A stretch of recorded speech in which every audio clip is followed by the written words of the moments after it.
So, hello everyone. My name is Lidia Wojtal, and I am a project lead for the International Network of Energy Transition Think Tanks, or INET, at Agora Energiewende. And I'm going to be a host today, leading you through this online event. In the next 2 hours, 5 partners of the network from Japan, Korea, South Africa, Indonesia, and Germany will present the work on the energy transition long-term planning and the possible role of hydrogen in this context.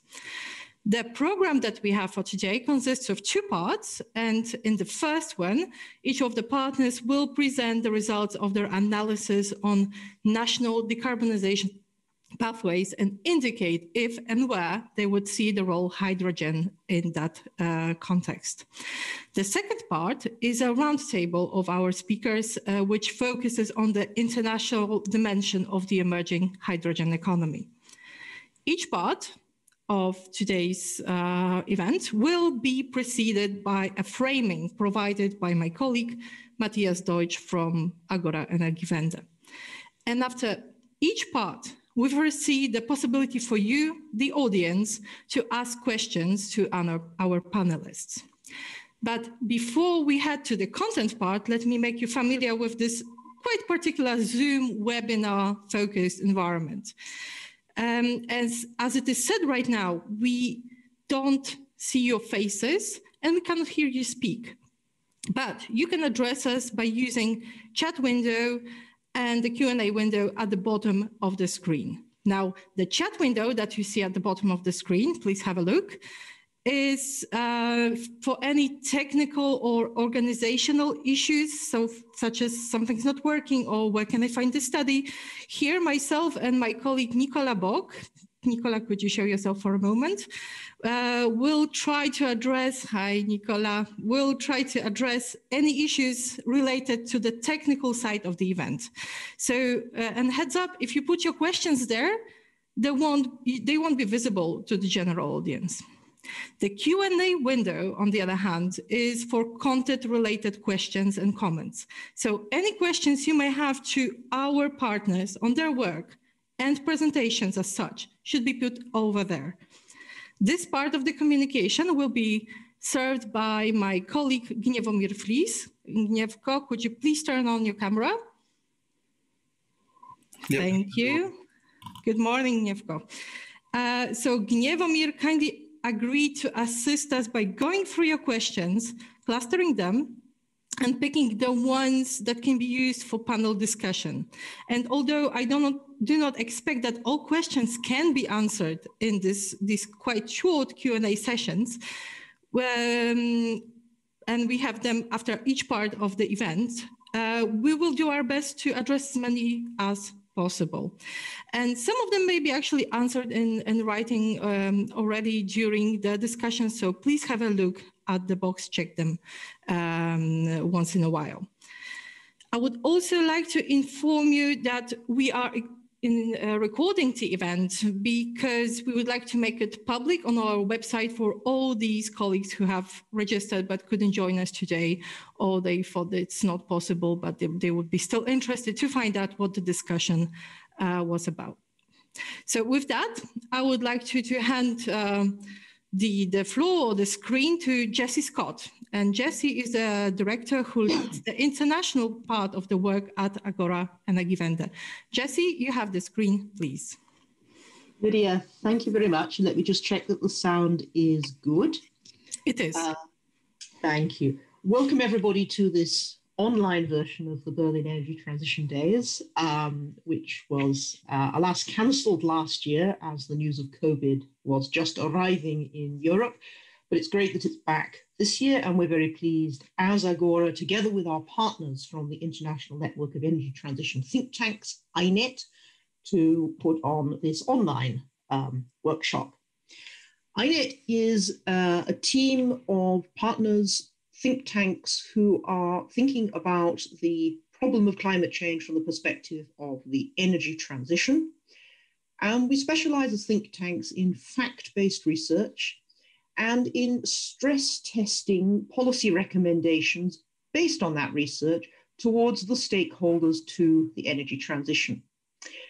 think tanks who work on energy transition are still relatively few in the world compared to the very large number of think tanks we can all list who work on international relations, defense, rights type issues.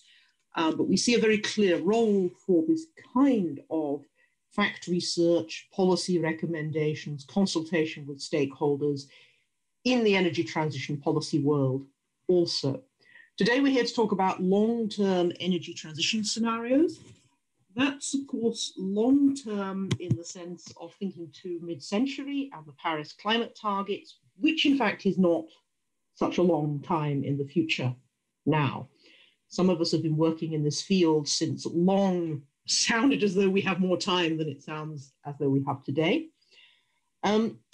I think we should remember that the reason that this sort of long-term thinking is valuable is that on the one hand, the energy sector has many long life assets, which would normally have a working life beyond the 30 years that there are between now and mid-century. And on the other hand, is very much shaped by policies of governments which often have quite short mandates. So it is very important to try and bridge those tensions when thinking about how the energy transition can play out. Let me introduce the presenters from the INET team. So first, my colleague, Dr. Matthias Deutsch, who is the Senior Associate leading work at Agora Energiewende on the role of hydrogen and electrofuels in the energy transition. Then my colleague from Japan, Yuko Nishida, who is the Senior Manager at the Renewable Energy Institute in Japan. Thank you for joining us very late in your working day. And then another colleague also late in the working day, Pilsia Kwon, who is the Director of the Green Energy Strategy Institute, GESI, in the Republic of Korea. Then moving to the same time zone as Europe, but not the same hemisphere, Bruce Raw, who is the Chief Strategy Officer at Green Cape in South Africa. And then to Fabi Tumiwa, who is the Executive Director at the Institute for Essential Services Reform in Indonesia. And we have finally been introduced to Lydia Vojtal, to Gnivemo Vlies, and to Nicola Bock, who will be supporting the event and the discussion today. Okay, so I will hand over now to Matthias, who's going to give the framing for part one of this workshop, looking at national decarbonisation pathways and the role of hydrogen as we are understanding it so far. This is, of course, a very new and fast evolving topic, which is why we wish to work on it. And he will present that framing, and then we will look at the presentations from Japan and South Korea and South Africa. Okay, over to you, Matthias. Thank you very much, Jesse, for the introduction.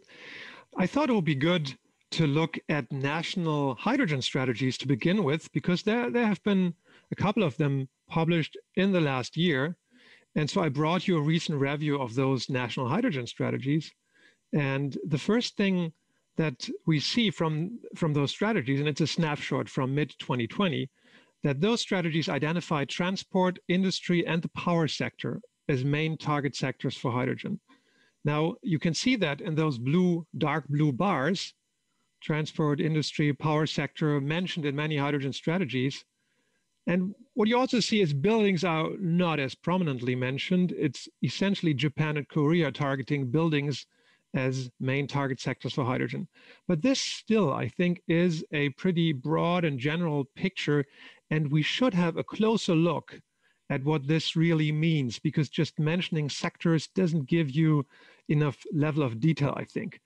The question should be, where do we really need green molecules in the long run to decarbonize? And when I say green molecules, I acknowledge that national discussions may include some other sources of energy here. So for some, it may be in the transition more appropriate to talk about clean hydrogen, but let's talk about the long run picture where we see green hydrogen. And where do we really need it?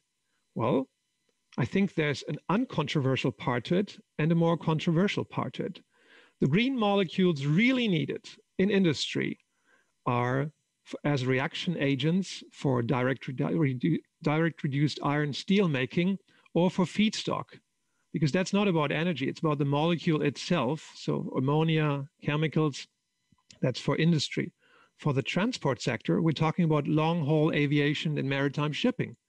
That's a matter of energy density. You really need a high energy density to cope with this challenge of long-haul aviation and maritime shipping. In the power sector, it's all about the storability of hydrogen. It's about long-term storage, seasonal storage for variable renewable energy backup in times when the wind is not blowing and sun is not shining sufficiently. And for buildings, which is sometimes mentioned, district heating, prominent in Central, Northern, Eastern Europe, district heating systems sometimes are so old and large that they come at a high flow temperature. And you may need some hydrogen to be burned to cover the residual heat load in such district heating systems. That's the uncontroversial part that we see. And then there's a more controversial part, high temperature industrial process heat. This can be done instead of using hydrogen by using power to heat. A famous example is the electric arc furnace. Well-known, established technology can yield up to 3,500 degrees Celsius. So you don't necessarily need to jump into the conclusion that you absolutely need hydrogen to have high temperature industrial process heat. And for the transport sector, ground-based transportation, I don't need to tell you about what's going on with batteries today.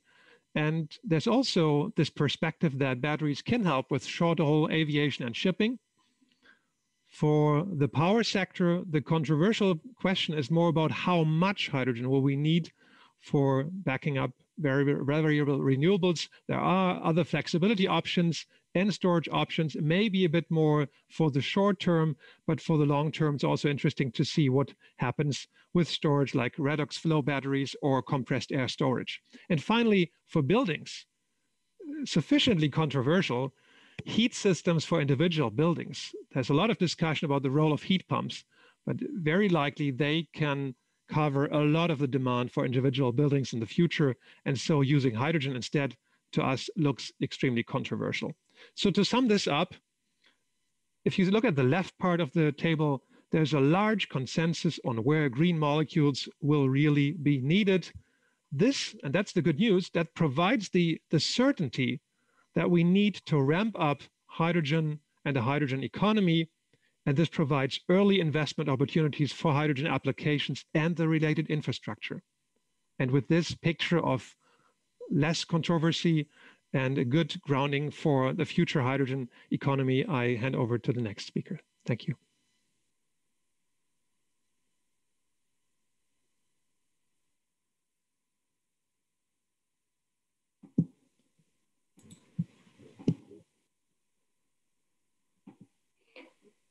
Hello, Yoko, shall we move on to your presentation?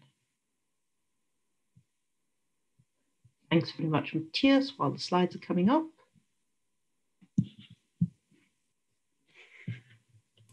Excellent, Yoko, please give us the perspective from Japan in the context of this very diverse set of national strategies as it stands at the moment, presented by Matthias. Please go ahead. Okay. Thank you for introduction. My name is Yuko Nishida from Renewable Energy Institute, Tokyo. So yeah, from Japan's perspective. So before talking about the green hydrogen, I'm talking a little bit on Japan's current policy for 2050. So the current situation in Japan, especially for GHG emissions, gradually declining, but not satisfactory, of course. But the most important things, right now we have is the Prime Minister Suga's declaration. Although we had the long-term target only targeting the 80% reduction by 2050 before, but he declared that we are going to carbon neutral by 2050. So that was October last year. And since then, the discussion was really activated. So it's a really good thing. And already the government has announced the green growth strategy that also include hydrogens and 2050 targets. But actually, we are thinking that there are a lot of, how to say, issues, problems in that planning. And most important two plans, the sixth strategic energy plan and global warming countermeasure plan is now under discussion for device. So that is the coming 1 to 2 months is really important timing to discuss on the whole decarbonization and green hydrogen. Actually, we have just announced last week the Japan's pathway to 2050 based on the renewable energy system, based on 100% renewables. And that is the collaboration with Agora and Energy Vendor and LUT University. So please take a look at for the report in detail. But the important thing is we propose the 100% renewable-based energy system can decarbonize Japan's total energy system. So please look at this right bottom chart. So actually Japan is really propose its population decrease. So including the 20% population decrease, energy efficiency is can be reduce the energy consumption by half by 2050. So we are planning that most of the half of that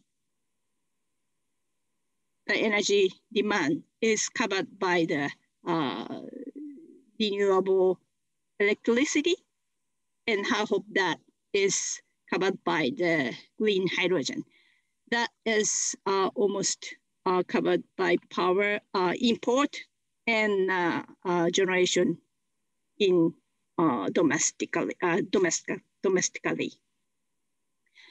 And the most important part for the renewable-based decarbonization, we are really looking at the very flexible power system. So the flexible demand and flexible energy sources really get together and make the whole system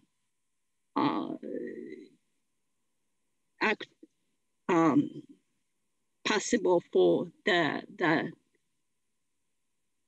energy demand and the supply is really meet because of that. And also the electricity trades among regions are really important to realize the power system based on renewables. So because the Japan's regions are really spread, and right now the connection between the regions are so grids connections between regions are so weak. So it is a really important area which we have to invest. And if you look at the 2050 system in Japan, the cost for whole energy system is going to be decline compared with today. And for that system, nuclear and CCS is not necessary. So that is a really important points in 2050 system.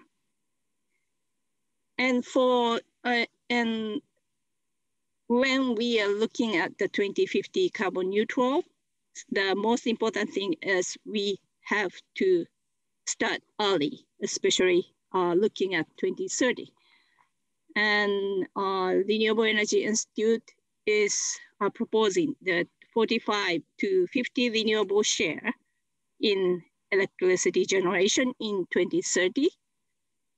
And also the GHG emission should be follow the 1.0 scenario by IPCC. And that kind of system really fully examined by us in other report. And that is also really feasible if you're looking at the current system, even with a rather poor connection between the regions. But we have to do a lot of reforms and to activate so many measures like power system reform and carbon pricing and land use regulation should be changed to realize the 2030 targets. And the green hydrogen. So if you look at the 2050, of course, like in other countries, like in Germany, green hydrogen is really important. And especially from our study, the green hydrogen import and also the generation of green hydrogens is accounting for almost half of total primary energy. So it really takes a large amount of energy. But even though the use of that is really limited, only for the mostly for the industry and transport. So that is really the key. So and also that can be used for the power systems flexibility because the electrolyzer is really flexible. So to generate the hydrogen. So that is also really important as a green hydrogen law. But we are really talking that the minor law for power generation and building sector. That is really contrary to the government strategy. So what we are talking as really important policies for the green hydrogen use is, first one is reduce or decline the renewable cost is the most important things to generate the economically feasible green hydrogen domestically. And also the limit the use of hydrogen is really important, focusing the industry and transportation. And finally, the development the international strategy for synthetic fuel imports, because we have to rely on the costless import hydrogen, green hydrogen. So that's why we have to prepare for that. So right now, the government strategy for hydrogen is a bit, how to say, we have the really different idea from their policy. So we are really suggesting that we should more focus on the industry and transport than buildings or the power plants. So that is a really key right now. So thank you for the good study with the Agora. So we are proposing from now on. Thank you. Yoko, thank you very much. So 3 leading recommendations: power system reform, carbon pricing, land use regulations to drive the renewable growth in the power sector, analysis of hydrogen resulting from those set of priorities, leading to the point that it's the industry and the transport sectors where this study sees the greatest need, and raising the question of how that can be served by also an import market. Let's turn now to Pilseok from South Korea and see how the picture looks there. Over to you.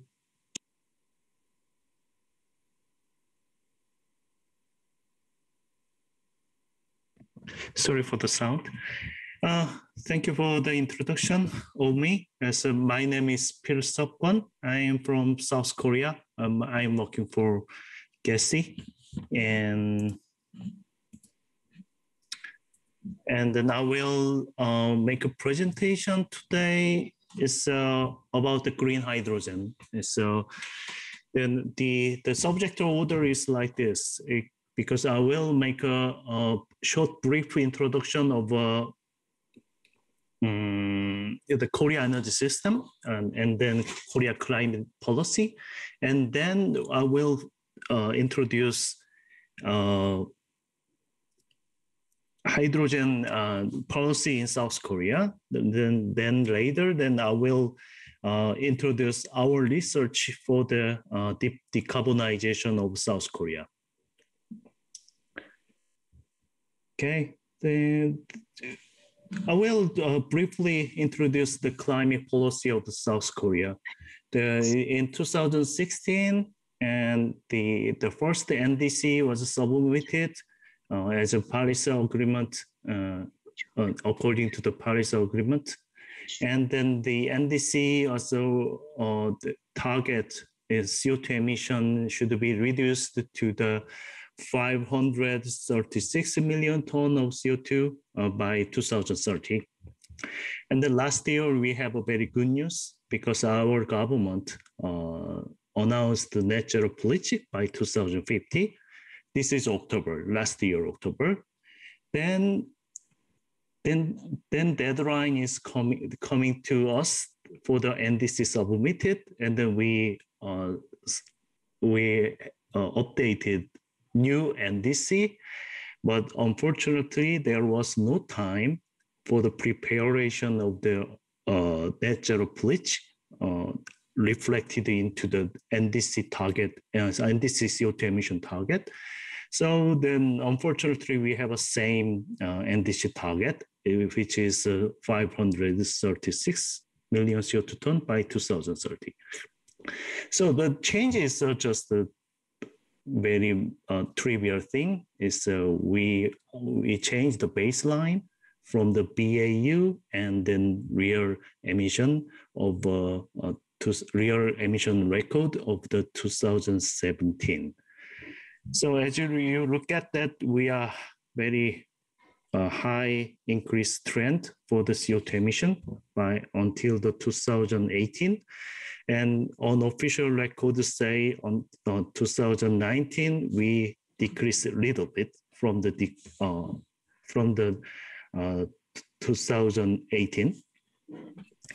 And as you look at that, we have to follow this steep decline angle in order to match with the 2015 net zero pledge. So I think we should update NDC target in 5 years in order to match with this line.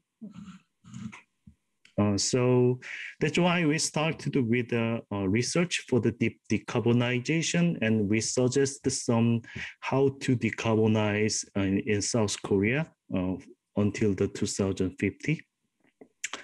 That's our study. Then last year, there is another things happen in South Korea. Is that there is a very big hydrogen boom in South Korea. So last year in January, government announced the hydrogen plan, and the government suddenly announced the hydrogen will play a significant role for the decarbonization for the future. And they plan to produce hydrogen 5.62 million tons of the hydrogen by 2040. I think I was very surprised that the amount of the hydrogen is quite high, and then they have a plan, and the government have a plan for the building sector for the installation of the fuel cell in the building, and the transport sector and power sector, the hydrogen will be used. Then government this year announced the hydrogen promotion policy. There are two kinds of the hydrogen policy, which is beneficial to the hydrogen promotion. The one thing is that hydrogen economy portfolio standard, which is very similar to the renewable energy portfolio standard. So electricity generator have a kind of obligation to buy electricity if it is generated from the hydrogen. And there is another beneficial policy to the hydrogen is that if you are using natural gas, and if you're using the hydrogen fuel cell technology, then natural gas is provided at the discounted price. And with this favorable policy for the hydrogen, then a private sector started to respond to these policies, and then private sector decided to invest $40 billion US, and I checked that their plan. Then most of their plan is about the infrastructure for the hydrogen, rather than producing green hydrogen. I think then private sector just rely on the government to producing the renewable electricity. But my question is that the ambition level of a hydrogen plan of government is too ambitious compared to renewable energy plan from the government. So the most recent government plan is by 2040 renewable generation. In terms of the renewable generation share, the target is 40% at the best. And I calculated that it is the renewable energy electricity amount is the 260 terawatt hour, but that the amount is a little bit less than the electricity generation, necessary electricity amount to produce this amount of hydrogen, 5.26 million tons of hydrogen by 2040. So then I think that this plan will be updated according to the net zero pledge by 2050. So I think I hope that the government will announce another plan for the new plan for the renewable energy expansion for the future. Then let me introduce our study. As I say, we already studied the decarbonization scenarios for the South Korea. And then coincidentally, we have there are several scenarios. Then I picked the two scenarios for the comparable to the hydrogen scenario and the electrification scenarios. The one scenario is that electrification scenario is that we tried to electrify energy demand as much as we can, and then we try to limit the hydrogen usage. And on the contrary, hydrogen plus scenarios, we intentionally follow the government hydrogen roadmap scenarios. Then the result, CO2 emission result is left side, and then they have a very similar pattern of the decreasing of the CO2 emission in these two scenarios. And then then this slide is for that hydrogen scenario has more hydrogen demand than the deep electrification scenarios. And then as you can, to the right side, there is it's a little bit difficult to see what does it mean then in this figure.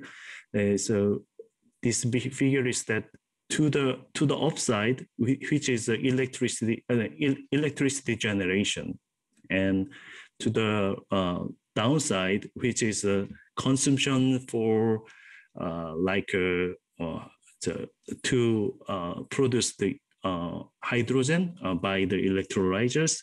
As you can see, that hydrogen scenario has needed to produce more electricity to consume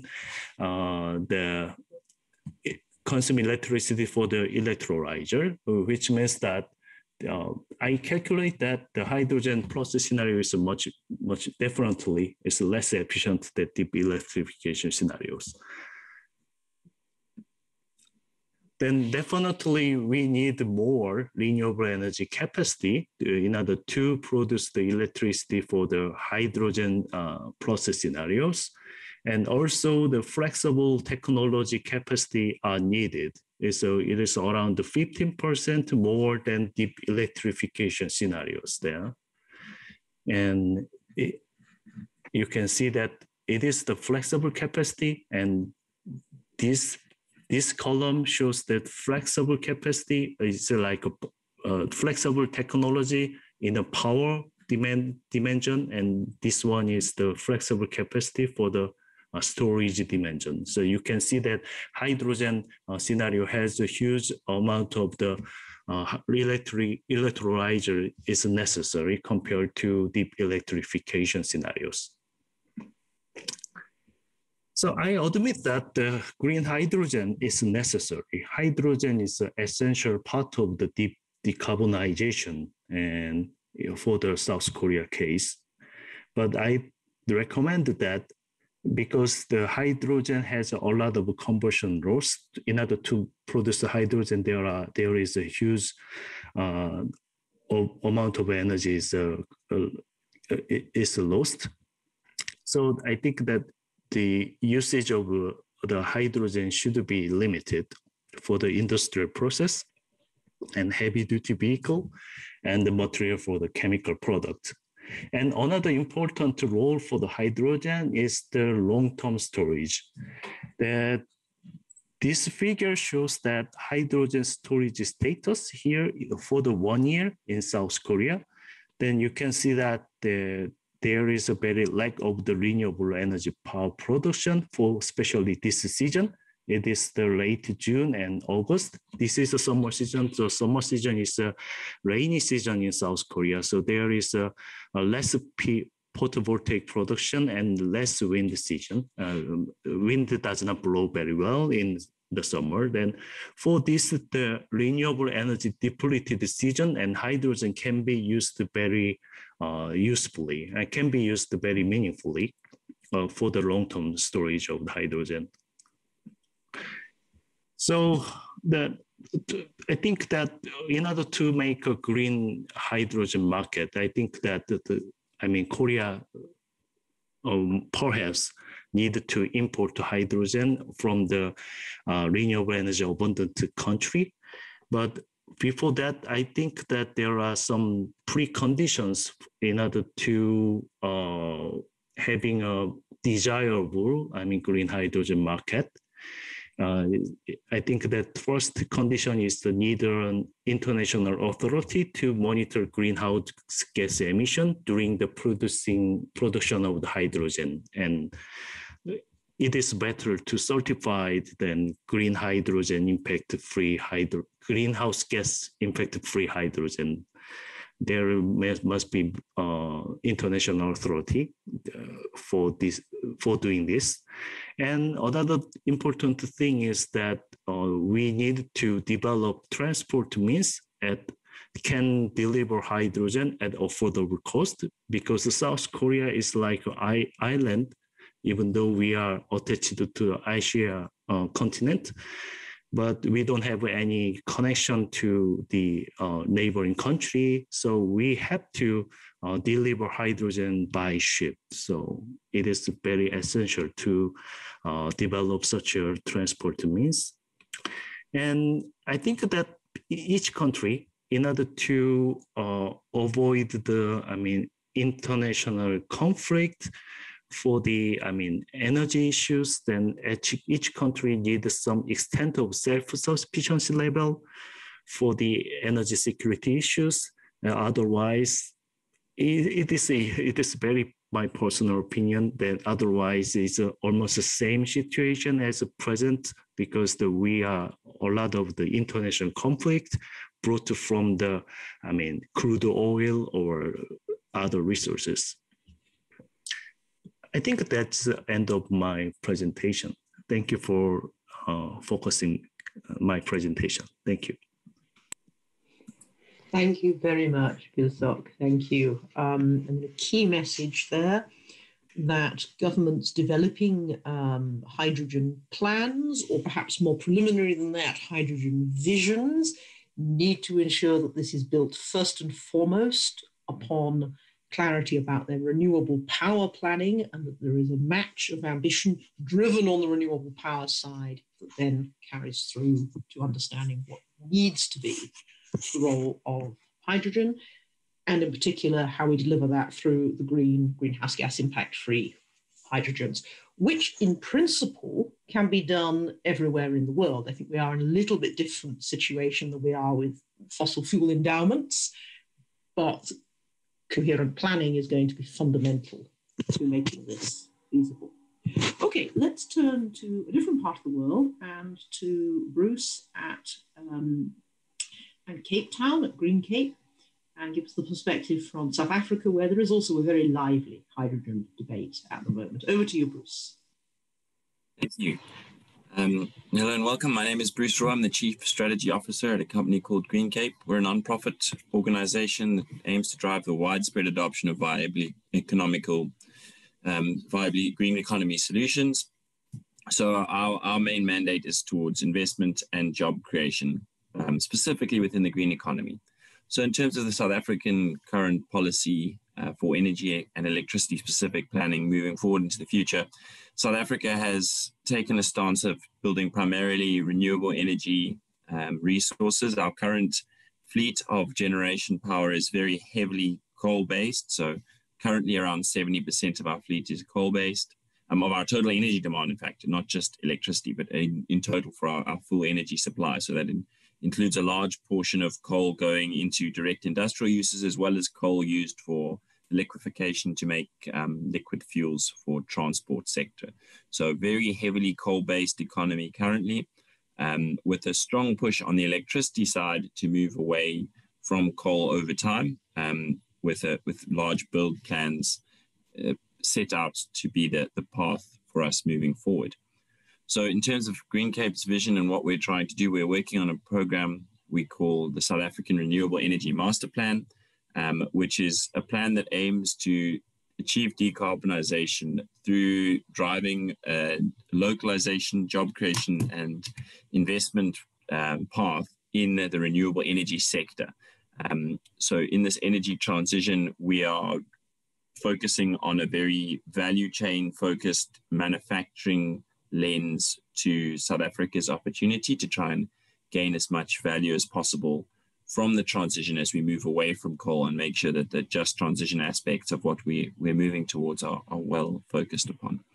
So that is our overarching vision, and underneath that we have 5 key goals that we're trying to achieve, which is to grow industrial capacity in renewable energy, to create and sustain employment, to grow the economy, to build a transformed economy, and also to contribute to a just energy transition. So in order to do that, we have 5 pillars that fall into those categories. Sorry, 6 pillars that fall into those categories. 7. My counting is bad today. But the key ones that I think are really relevant for this transformation is increased future energy demand in a sort of future-looking fashion. So there, the hydrogen plays a vital role in our planning in terms of allowing the scale of renewable energy to expand, which will allow us to localize some of the market and capture some of that value and replace some of the intrinsic mineral resource value that we have in coal with the natural resources of wind and solar to generate green hydrogen and to be a player in the green hydrogen market going long term. So in order to do this, we have a conceptual framework that looks like a bit of a spider's web here, but that if you look at the top left of this graph, you'll see we've got the current local demand driving renewable energy market size, but also looking at expanded demand to say, how do we export power, specifically energy in the form of hydrogen or ammonia? What do we do in terms of generating hydrogen for local markets and creating these other sector coupling uses of energy to grow a renewable energy market, which then in turn drives down to the job creation that's so important for our policy enablement. So if you look on the right, that's sort of what we're trying to get out, and you'll see the outputs that our political space is really focused on: jobs created, energy, investment committed, transformation, a just transition, as well as the macroeconomic benefit to the country. So we're really trying to link this concept of renewable energy and the industrialization that can go with that to some of the longer term, bigger decarbonization situations, such as hydrogen. So we're taking this role of putting that together. In center to all of this is ensuring that the electricity price can remain stable so that we don't further upset our economy. Also noting that we're currently in a state of energy where we have reduced supply compared to demand. So are experiencing rolling blackouts and have been for the last few years, and expect to continue to do so moving into the future. So here's a quick slide that shows exactly how the energy balance looks at the moment. And here you'll see most of our exports at the moment are coal, with coal going both into electricity, exporting coal, as well as liquefaction of hydrogen. So, liquefaction of coal into petroleum products. So our goals really with the hydrogen strategy is to move away from this type of model and move towards one where we're using, for example, we're using hydrogen as a replacement for exports, and using sector coupling to bring everything into the electricity space so that we can drive that through a renewable energy setup. So we're hoping to move from that type of structure to one that's more centered around electricity with power to liquids. So South Africa has historically got a very strong history in terms of synthetic fuel generation. As I mentioned, most of our liquid fuels currently come from coal. So we do have a strong technology advantage and existing skill sets in terms of taking non-crude oil forms of energy and creating liquid fuels. So that's a market that South Africa is very interested in getting into, as well as looking at specifically other direct hydrogen uses. But I think the biggest opportunity we're seeing at the moment for South Africa is to really capitalize on our renewable energy resources and become sort of an energy exporter using the hydrogen market to achieve that. And this, in terms of the policy rules, we have recommendations moving forward to achieve this. So we have 3 scenarios as discussed in our rollout. And it sort of starts all the way from simple things like procurement rules for the renewable energy to build that market, allowing us to decommission coal faster in a sort of second phase, and then moving into a third phase where once we've got an active and working renewable energy industry that can provide competitive energy costs with really low electricity costs, that gives us the ability to play in that green hydrogen space and other sector coupling opportunities. Thank you. Great. Thanks very much, Bruce. So we had 2 presentations from major industrial economies with, I think, as a common theme across Japan and South Korea, relatively little emphasis from the government on the role of hydrogen, particularly green hydrogen, for heavy industry decarbonization, and also a bit of an emphasis on the question of imports. From South Africa, an emerging economy, much stronger emphasis actually on the green industry opportunity, and a strong emphasis on the opportunity of an export market. So let's now turn to our 4th country focus, to Indonesia. So another emerging economy, but with very different characteristics, although a lot of coal still in your power system. And over to you, Fabi. Thanks very much.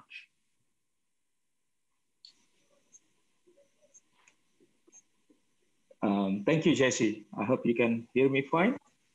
We hear you well. Yeah, thank you. My name is Fabi Tumiwa. I'm with Institute for Essential Service Reform. ISR is a think tank. We do energy and climate change based in Jakarta, Indonesia, and member of INET.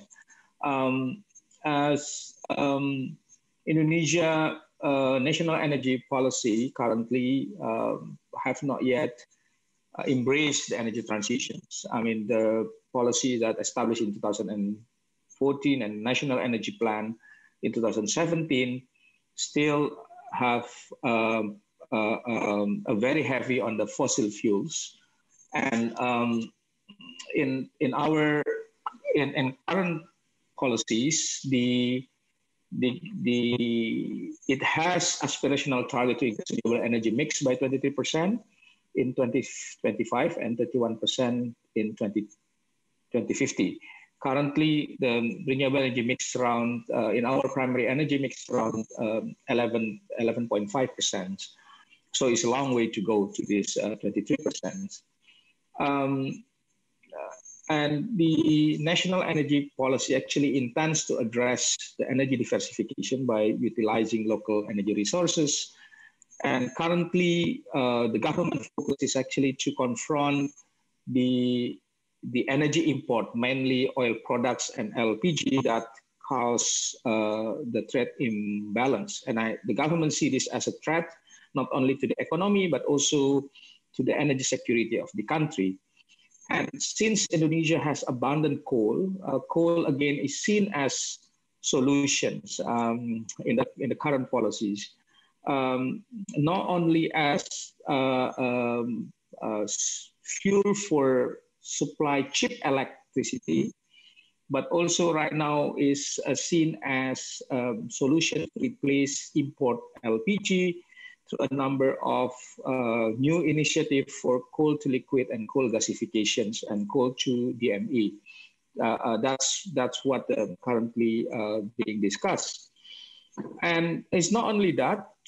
Coal also play important role in terms of the economy. It's an important source of revenue for some local economy. It's 85% of Indonesian coal produced in 4 provinces, where they have quite parity between 30 to 60% of their annual budget is actually come from coal sector. So it's very important. And as for national economy, it's a coal export is a source of trade balance. So coal play a quite significant role right now in our both energy and also in our economy.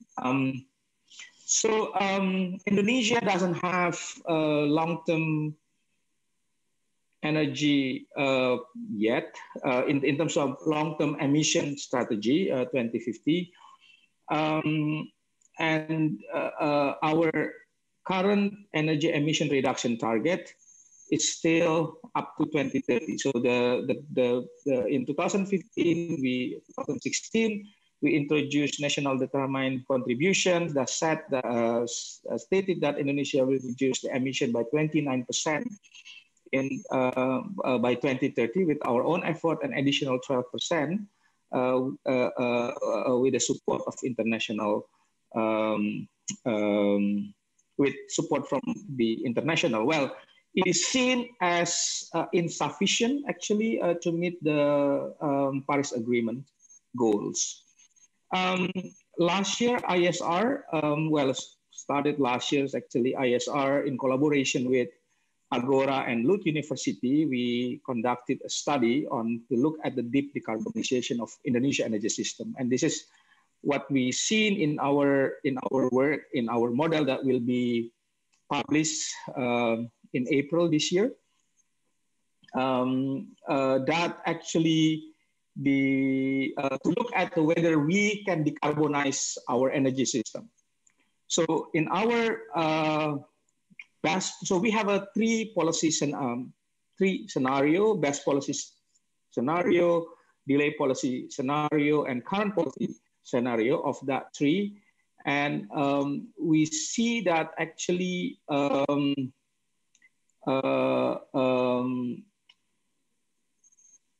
in our best policy scenario, it shows that 100% renewable energy in the primary energy mix is viable from technical and economically point of view.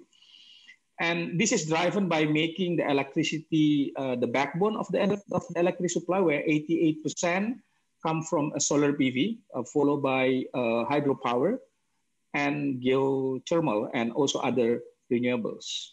And these renewables are available in the country, particularly solar that is fairly distributed around around the country. And after 2030, we see that there's a rapid decrease in coal generation, and where large-scale renewable and storage technology is actually already cost competitive. Well, in our model also, it shows that future energy system will be dominated by the high share of variable renewable energy, first and foremost solar PV, and the integration of increasing share of variable renewable energy in the system will actually require the quite significant investment. Yeah, we will see that in the moment. But it is very important that in this model that we see that coal power generation will gradually reduce its shares with increasing competitiveness of renewables. And in our model, we see that over the period between now until 2050, we can actually install like almost 1,500 gigawatt of solar PV, with a total land requirements around 2.5%. That's excluding forest and water. Actually, just today, this morning, ISR just launched another study to show the technical potential of solar in Indonesia based on land availability. We came to that the actually solar potential between 3,000 to 20,000 gigawatt a peak. If you are interested in this study, you can go to our website and download that study.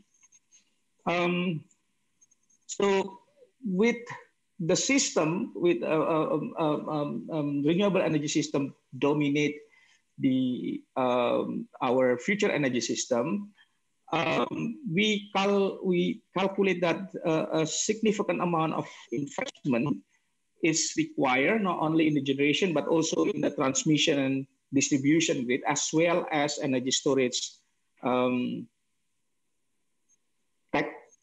technologies. We calculate that the total annual system costs are in a range of 134 to $38 billion for across the three scenario. And actually, the cumulative capital expenditure, well, we also see that the cumulative annual system costs indicated that pathways toward 100% renewable by 2050 will not require higher annual system costs. And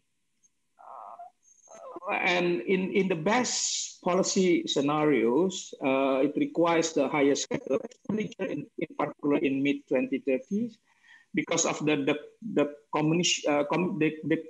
commissioning of old fossil capacity, plus growing demand in all sectors, and that's require a huge shift toward installed capacity of renewable energy technology. And we also look at actually in this scenario that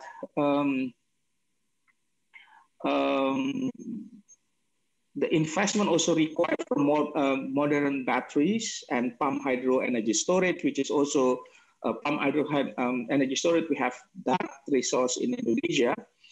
And further, we need electricity for electrolysis and producing synthetic fuels and hydrogen. And this would also serve as additional energy storage and energy supplier for the other sectors, such as transportation or industries that require the feedstock, the hydrogen feedstock. Just to remind you that we have basically 2 minutes left. So yes, I will be brief. So at this moment, well, we use the synthetic fuel conversion technologies and say it is a play of fitter roles. And we have also calculated that the electricity input for Fischer-Tropsch fuel productions in 2050 is around 159 terawatt hour. That's actually to the number of renewable energy capacity that needs to be built. At this moment, hydrogen in Indonesia is very infant and unrecognizable in our energy policy and plan and target. And therefore, I think for Indonesia is quite new. And it is very important to move toward the hydrogen economy that the policymaker must understand the importance of green hydrogen for climate neutral or zero emission target by for 2050. Well, we want to avoid that the government will use a coal again as the lesson learned from other fuels. Use coal to produce hydrogen, which is create brown hydrogen, not the green hydrogen. So it is very important to start to recognize the importance of green hydrogen. And therefore, we think that it's very important to have integrated planning and policy approach to overcome barriers, and at least to reach minimum threshold for market penetration. We don't have a green hydrogen strategy right now, so I think we can start with that. Start with the increasing research and development, and then lead to the commercialization. And at the same time, increase renewable energy penetration, because that's what is required to produce green hydrogen. Make electrolyzer system cost more competitive, I think, and develop a potential market demand. And I think at some point it requires regulatory sandbox for Indonesia. So with that, I would like to end my presentation. Thank you. Abi, thank you very much. So here we have a country where the official perspective is currently limited to 2030, but the study coming next month from IESR tries to push out that frontier of analysis to 2050. And that's in particular starting with the power system, but is also putting this new question in the Indonesian context of hydrogen on the table. We're a little tight on time, so I'm going to turn straight to my colleague Nivamir, who will join us for a Q&A on the context of these national studies before we move on to part 2 and take the international perspective. Nivamir, over to you. Yeah, thank you, Jesse. So we received a number of questions, but I believe most of them have been managed to be answered through the interactive Q&A tool.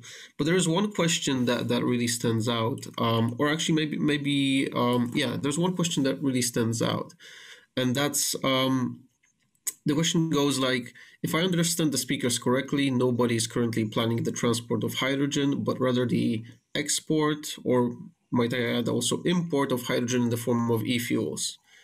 How would you assess the potential of e-fuels to replace fossil fuels? And this isn't a question to any particular panelist, but if you'd like to chime in and have your country and present your country perspective, that would be great.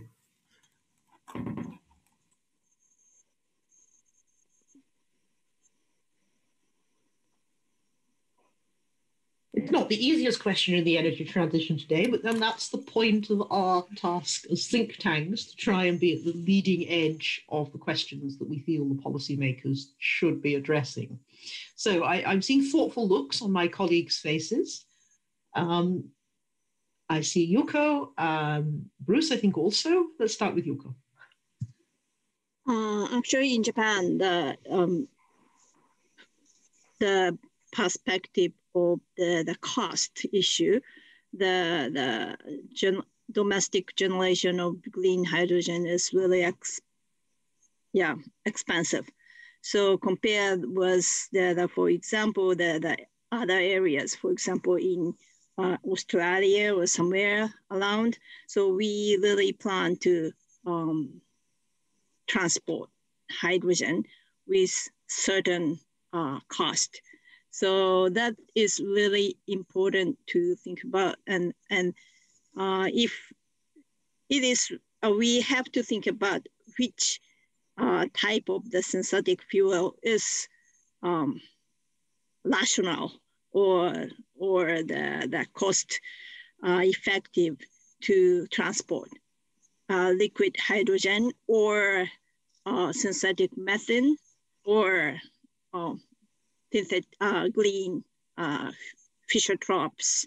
So we have to really think about what is the most cost-effective way and most energy-effective way to transport.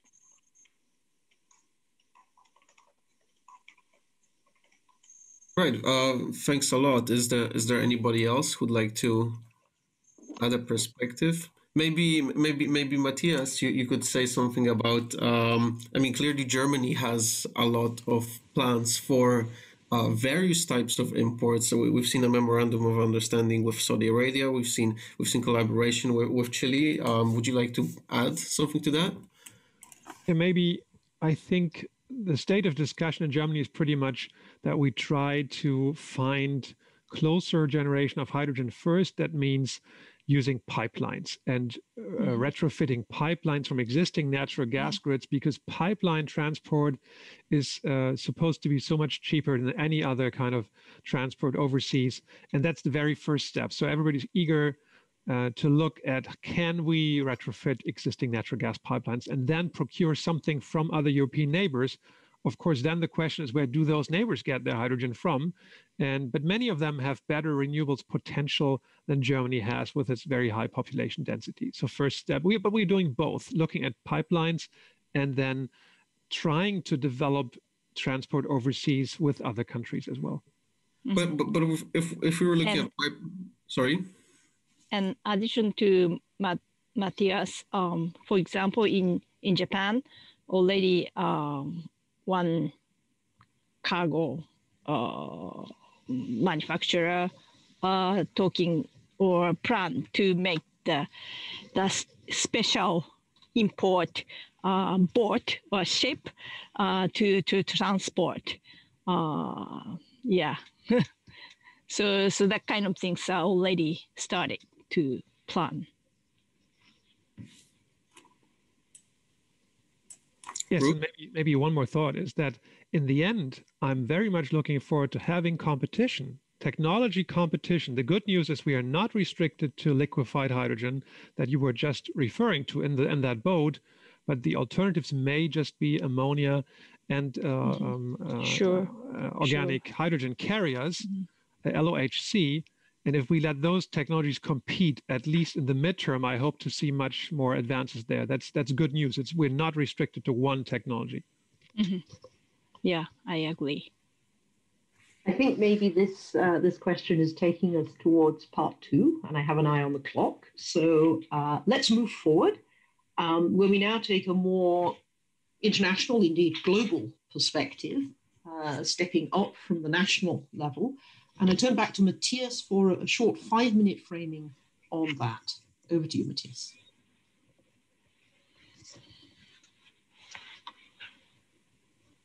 Thank you, Jesse.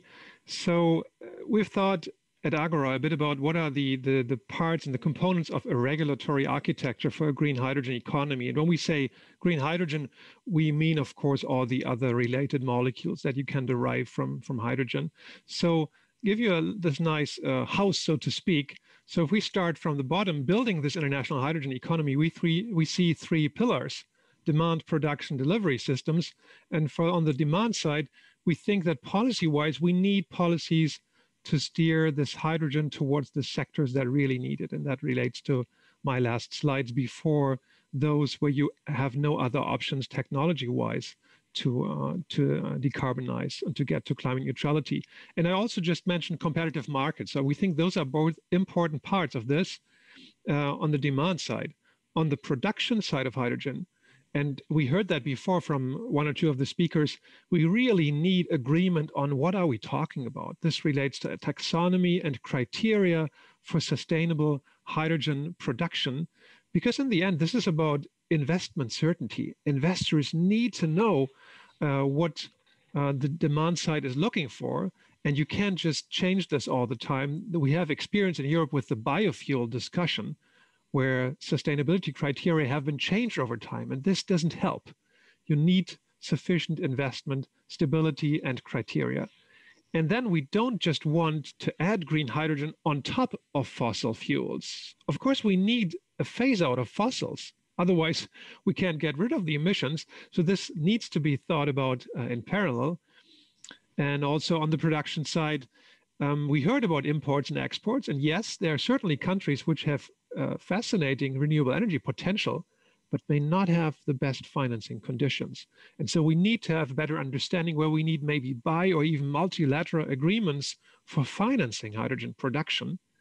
Otherwise, it may take a lot of time until some of the potential exporters can actually do this and deliver what we want them to deliver to the international hydrogen economy and markets.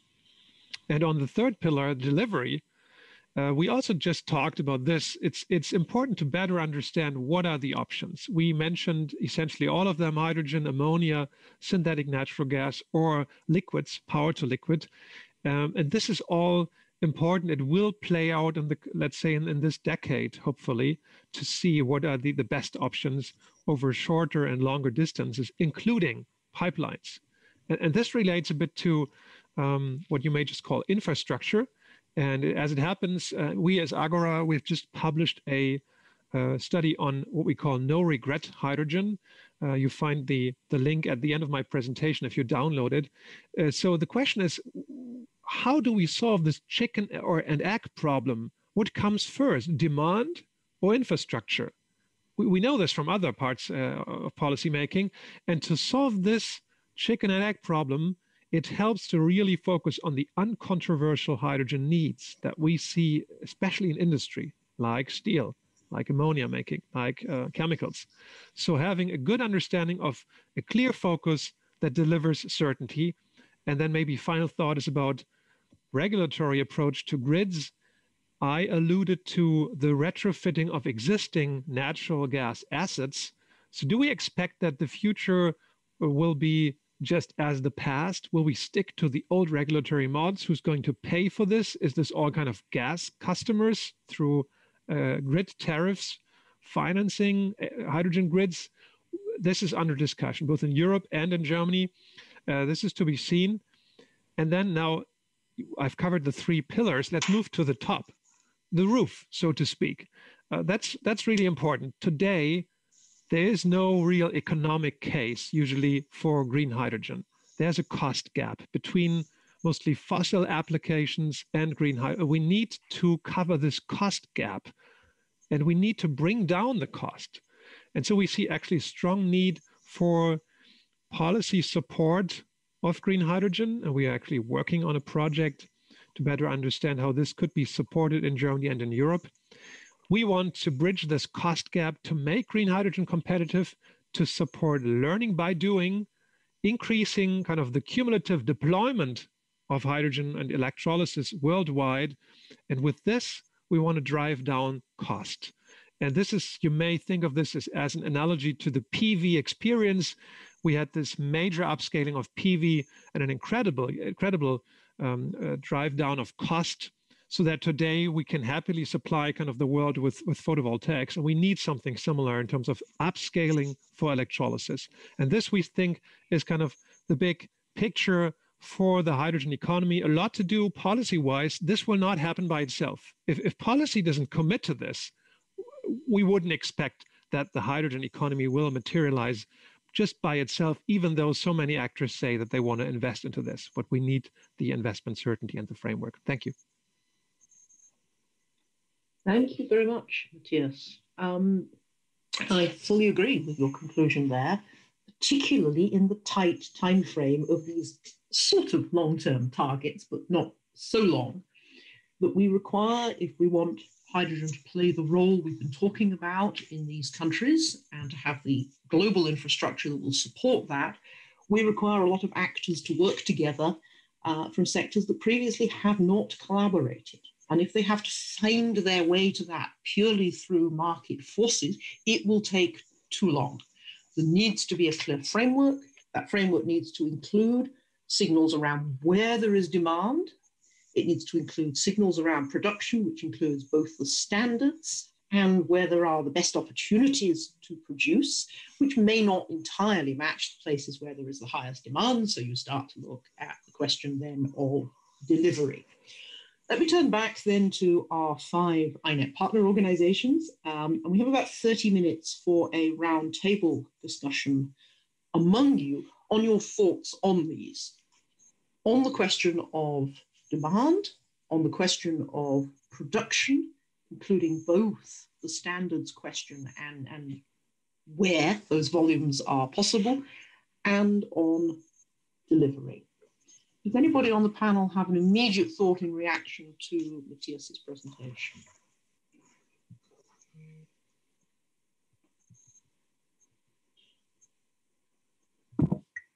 Yes, I have a question to the Matthias. Matthias has a very, good diagram, a good figure for looks like housing, and so and then he said about the chicken and eggs problem for green hydrogen things, but I've been wondering that there is another issue for the blue hydrogen. Is if we are producing blue hydrogen, then even though we are making infrastructure, investing infrastructure for blue hydrogen, then as far as I understand, I think I can be wrong, but for the infrastructure for the blue hydrogen, especially only used for the transportation and application for like a fuel cell.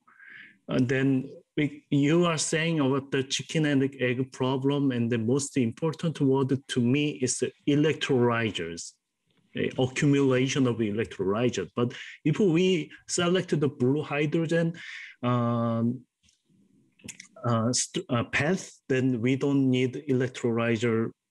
We don't have such a accumulation of the electrolyzer, right?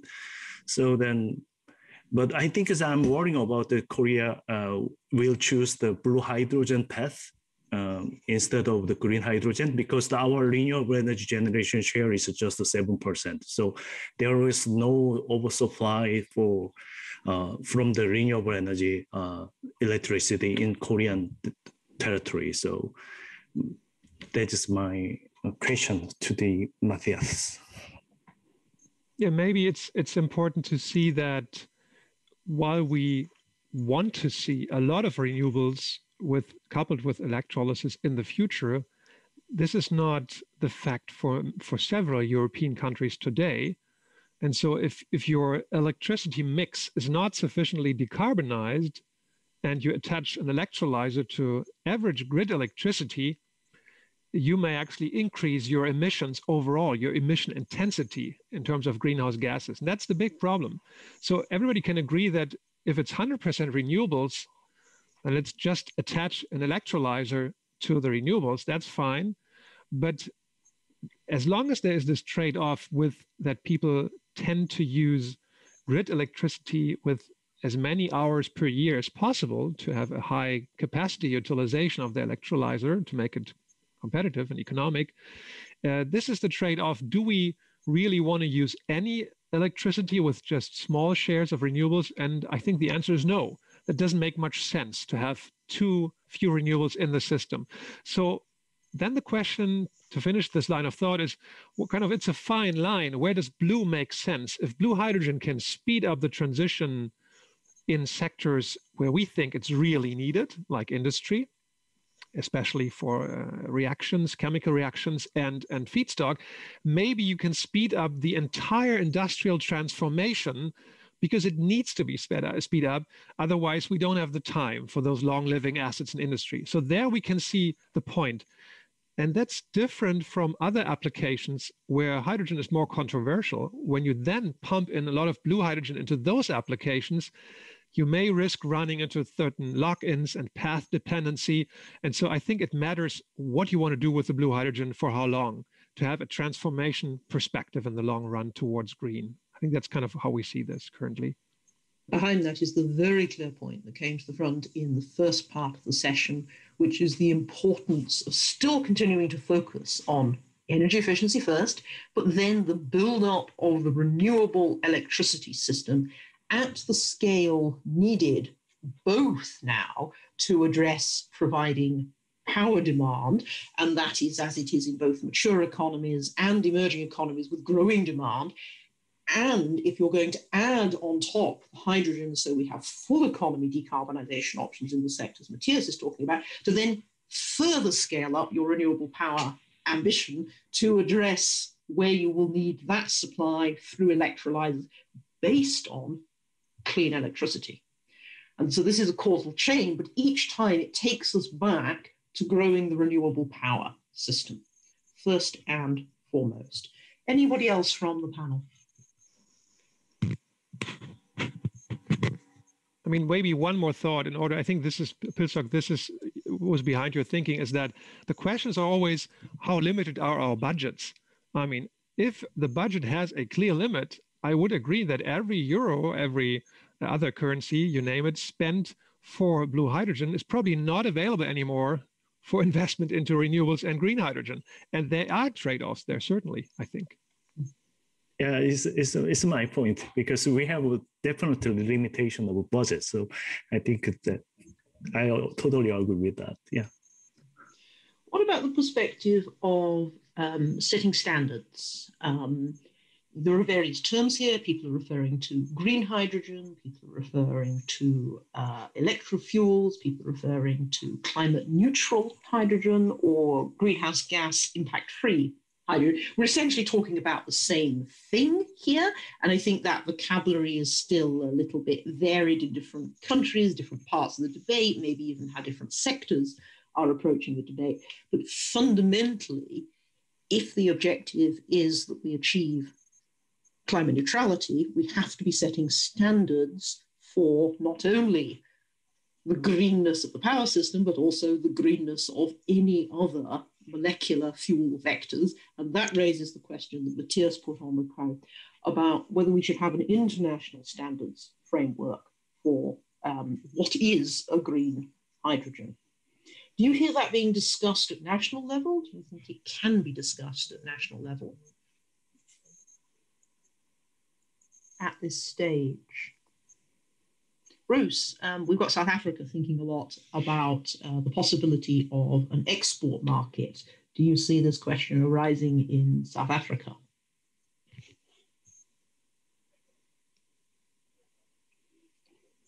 So in a South African context, very difficult to really make an argument for blue hydrogen. Like the green hydrogen perspective is sort of the real focus point for the most part, because we don't have any non-coal fossil fuel sources. So coal doesn't lead itself very well to hydrogen generation for blue hydrogen. So I think in our perspective, the big opportunity is definitely looking at the export market, but the form of which it exports and where we're going to export it to is probably the most difficult question. So the cost of renewables is very low, but our location makes it difficult to be competitive with Europe markets because of the transport costs. So yeah, there's a number of aspects that need to be considered in this space. I think the e-fuel and synthetic fuels option is one that I think we have a very strong track record in, being the first, having Sasol in South Africa being the first to generate synthetic jet fuel makes it a nice competitive advantage. So that's one of the big options I think is going to be very relevant. But certainly that in terms of the green versus blue in that transitional space, it's definitely going to be much more on the green hydrogen path that's going to make sense. And it ties very well into our sort of renewable energy planning in the future as well. Can I put a question on the table, which is whether we're both talking about, I think in all of these countries, potential domestic production and demand, and international production and demand. If that domestic demand space, particularly in the heavy industry, starts with some blue hydrogen, should the international market start simply green and not go in the blue direction at all? Any thoughts on that? I think that it's a blue hydrogen for the international trade is quite tricky because, I can be wrong, but it's a blue hydrogen concept is include the CCS, and then nobody make sure that the storage of the sea carbon is certified. So that's why many people can make money just selling the hydrogen without properly storing the carbon adequately. So that is quite difficult to verify whole process.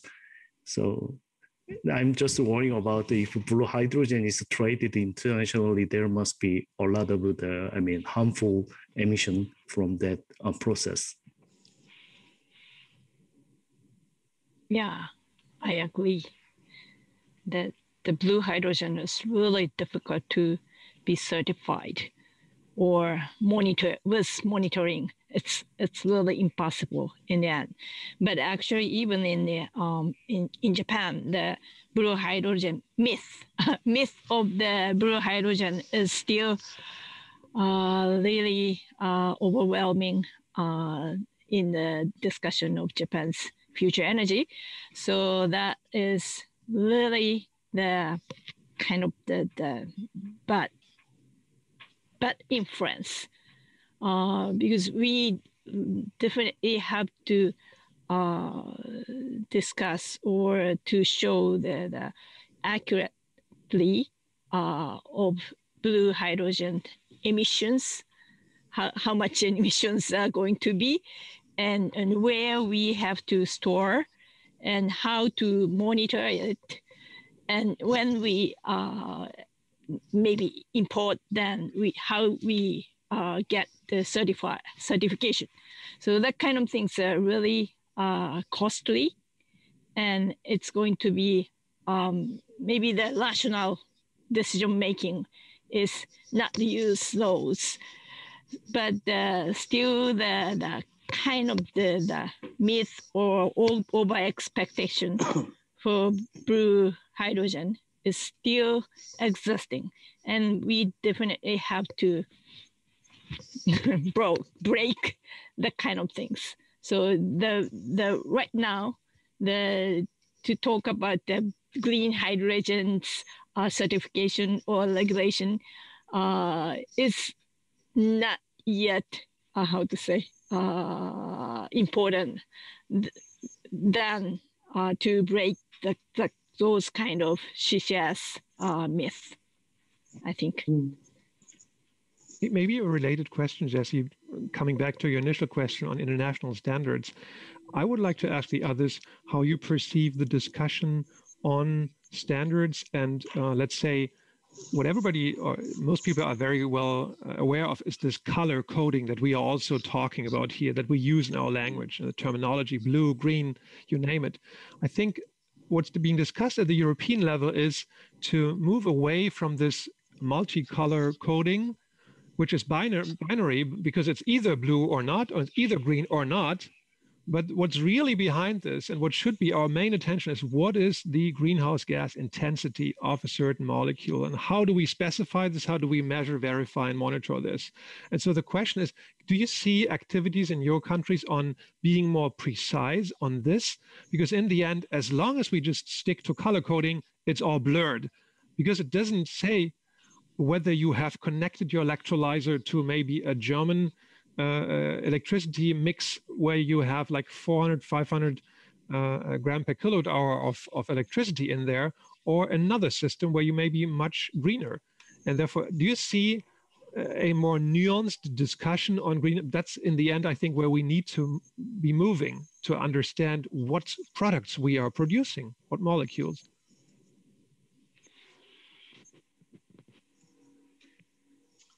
I think you're on mute. Okay. Yeah, we are not yet finding those who are talking in detail and accurately talking about that. So that's what we have to, or that is what we really want to do in the next stage. For one last thing for this panel, Matthias mentioned on the question of production that some of the best opportunities to produce hydrogen from renewable power may be in countries which are not necessarily where at the moment there is the strongest financial resource to do this.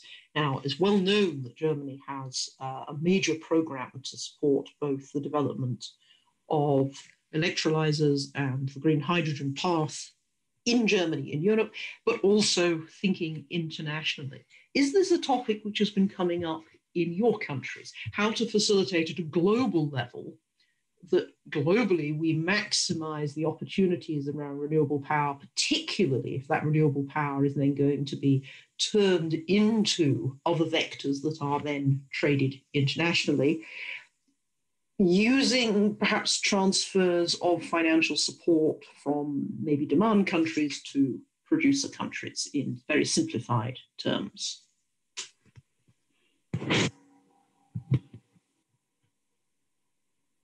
Is this something? I don't know in detail, but yeah, definitely there is going to be, personally, I think, yeah, that's going to, yeah, be the some options for those who are thinking the import. Is it conceivable that South Korea or Japan would also step forward into this space in the next years of supporting the development of the production of green hydrogen outside the national context? I may, sorry. I may hold such a story, but it is not that detailed. But so, and another thing is the comment on the Matthias suggestion is multicolor hydrogen does not mean anything. It's more important thing is that how sustainable, how climate friendly hydrogen is. I think that is quite important discussion in South Korea because we did not start such a discussion yet. So. I also feel a little bit afraid of the discussion especially in Japan is going forward the import green hydrogen. If the import green hydrogen looks easy, even though the cost rather high, I'm really afraid that in domestic generation or domestic effort to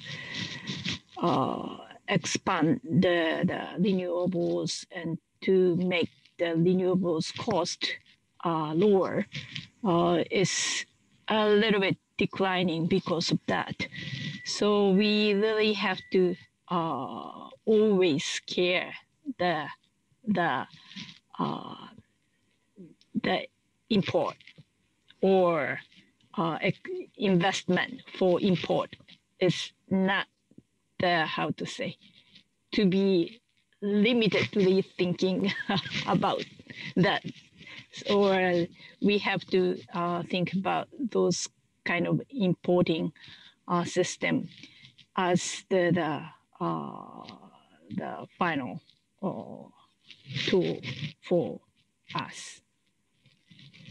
Let's bring Gnevemir back in, and also the opportunity for questions from the audience. We've got about 10 minutes for this, so over to you.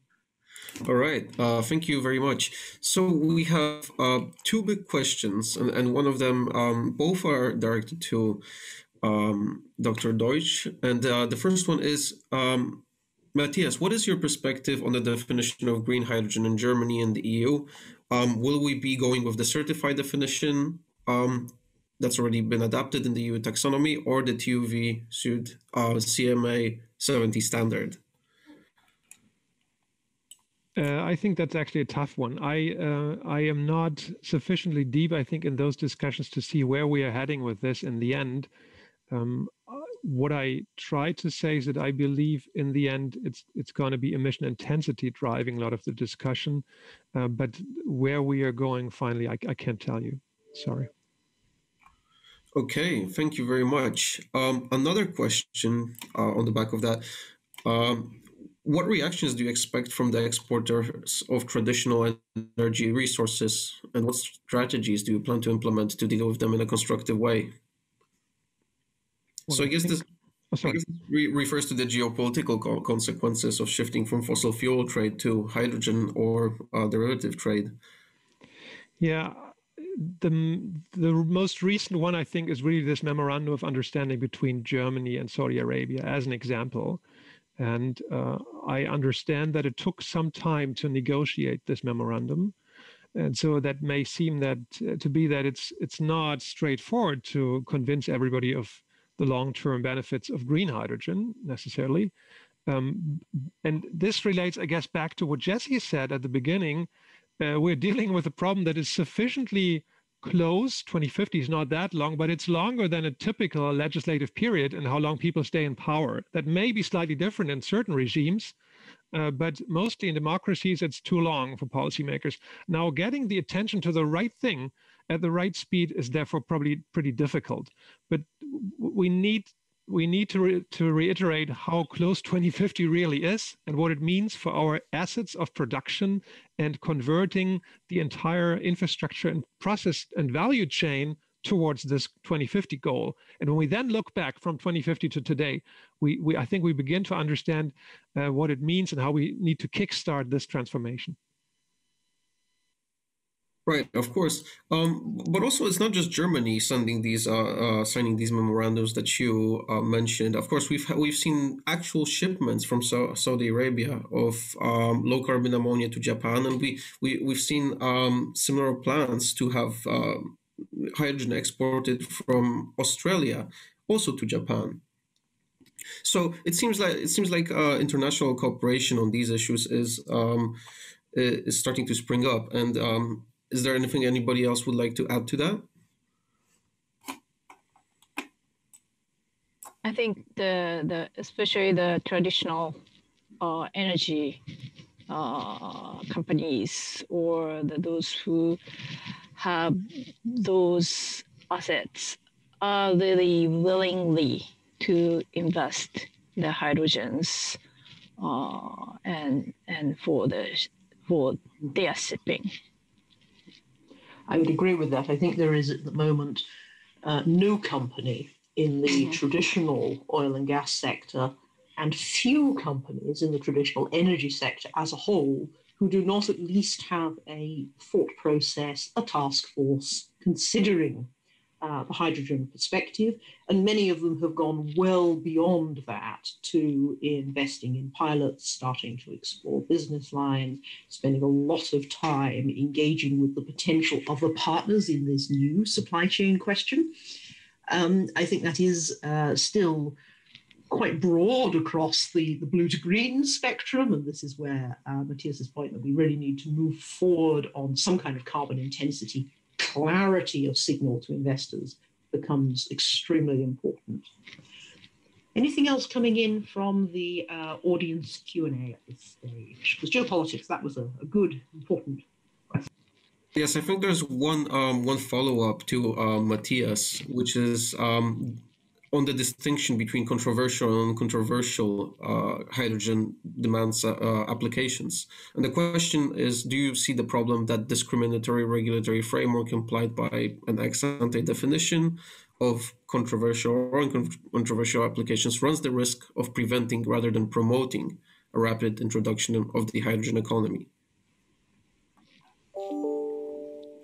Well, I think in the end, the question is, what's the role of the state here? We're talking about, if we agree that it's not economic, we need to spend billions of taxpayers' money on this. The big question is, what's the role of the state, where to spend this money wisely? And if the transformation for us implies that for certain applications we absolutely need, because we have no technology alternative today for certain applications, and most of physics dictates that this won't be the case, especially in industry, then the role of the state as we see it is to really channel the money there where it's absolutely needed. Because for the rest, there's always uncertainty. For what I described as more controversial, there is certainly uncertainty about all specific conditions where one technology may be better than the other, and it's much harder for the state to foresee where this is going. But where there's no technology alternative, it's so obvious that there's a role for using taxpayers' money for this. It's not about, I think, forbidding anybody to do something, but it's not competitive today. It's not economic. And so this will be about billions of taxpayers' money spent on it. I can be a little controversial here. I think we may find that some of that spending works out cheaper than would putting carbon prices that then send the signal through the market for those same units of emissions reductions. Now, there are specialists working on this, but that question I hear bubbling up more and more. And I have one more question here, which is, would a global hydrogen strategy be more efficient than national ones, if even possible? It's a very broad question, but would anybody like to tackle this one?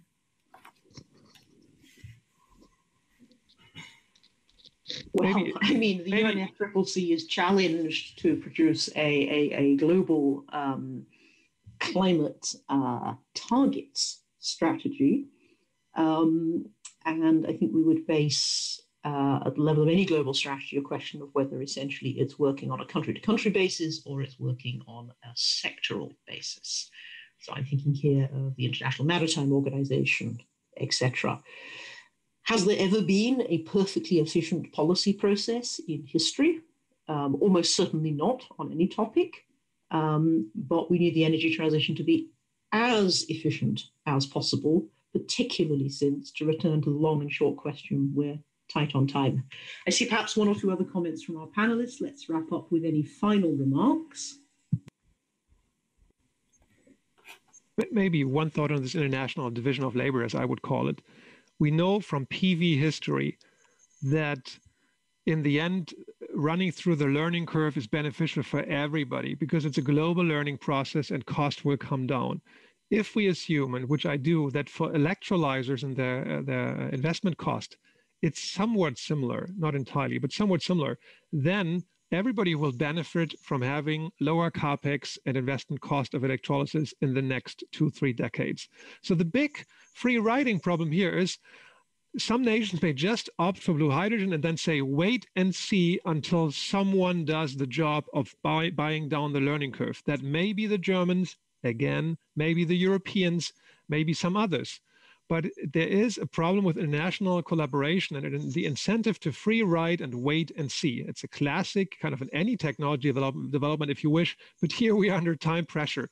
And so international collaboration that several nations contribute to this effort, spending taxpayers' money, would help.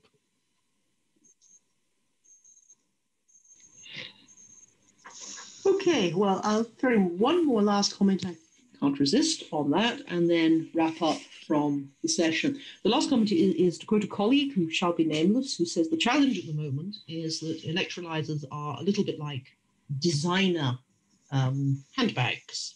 You know, these are relatively few are manufactured and they are priced high. But we know that this can change very quickly, and we know that many parts of the world can start to produce these sorts of goods at mass scale, very cheap, available for what we would call in Europe the high street, being able to, anybody can essentially afford them, or indeed ending up even cheaper than that in the market. So that's the scale of change that we would expect to see, and it's by no means only available to the German and the European space. There should be other actors trying to bring down the cost of the electrolyzers. I think faster than the next 2-3 decades would be great, Matthias. Let's see how it goes from anywhere in the world. We're very near the end of our session, so let me just give a very brief and I think actually quite simple summary. First, a thank you to all the panelists for presenting the studies from these 4 different countries, and in particular, a nod to Fabi in Indonesia with the study coming out next month. All of these studies are taking the perspective that the mid-century is now the target. It's also quite soon, and it needs a planning perspective. From that, clearly, all the studies factor in efficiency first, and are then looking at, to reiterate, the importance of scaling up renewables in the power system, both a share of power, and if we want to add on top of that, the hydrogen demand that we've been discussing here today, also absolute scale in order to be ready to meet that demand, so that that demand is very low carbon intensity hydrogen, effectively green hydrogen coming from the power system. And that question is arising at national level. And then it has, in addition, this international perspective of how there could be some coordination of some of the key signals, perspectives. I think government policies always take into account listening to other countries' policies. So also perspectives on what are the real demand sectors where this is a necessary part of the answer, how we're going to meet that with production, and yes, the question of global transfers of delivery as well, and whether there are standards frameworks that can assist that and clarify for everybody what the destination looks like, because it's much easier to write a policy pathway for 3 decades into the future through several changes of governments that are likely in many countries, if you have clarity about what the destination is that you are aiming for. And that's why this message of efficiency, renewable power, and scaling is so crucial to have as the central line through all the analysis in all the national circumstances, however different those may be. I think that catches what's been the theme from the INET partners here today. And once again, INET, the International Network of Energy Transition Think Tanks. These are 5 partners from a wider group. And we will hopefully soon be putting things like a website out there. But of course, the pace of the policy work and the research comes before, so I won't put any date on that. And I'll hand back now to my colleague Lydia for a final goodbye and conclusion. Thanks very much, everybody. Thanks to all the panelists, and looking forward to speaking to you soon in our regular calls. Bye-bye. Thank you. Thank you very much, Jessie. I would like to ask our panelists and the rest of this wonderful group preparing this event to remain a little longer. So first of all, I would like to thank the panelists. Thank you for being here today and sharing your information. So all the presentations that have been presented today are available at the Agora website. If you click on the event, you will see that these are downloaded at the very bottom of the page. Furthermore, we will